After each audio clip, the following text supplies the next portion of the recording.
yarala. Yarala yarala yarala. Yarala yarala yarala. Yarala yarala yarala.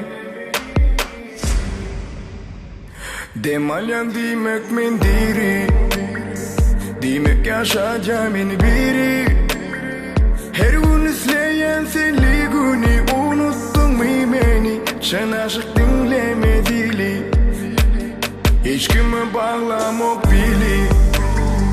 Tanımam özümü, sen benden ben senden yaralı. Aramız sorunlu, biten ok yaramın izi. Men bugün yaralanan, sen beni yaralayan.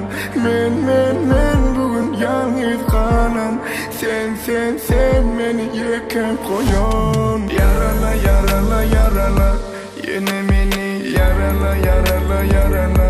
Yine beni yarala yarala yarala. Yine afyalı yarala yarala yarala. Yine beni. Biz barada düşüşmedikken arada, bolup görüşümüz men bir çölle sen bir adada. Nirede yanlıştım, nirede çıktım kadadan. Sen bilmezliğe salın denenini beren vadangdan.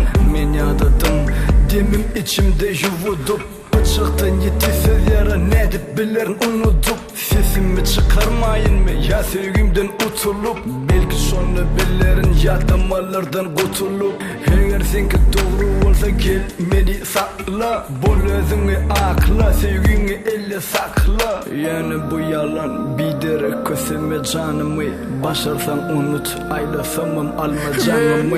Men yine yaralanan, sen beni yaralayan.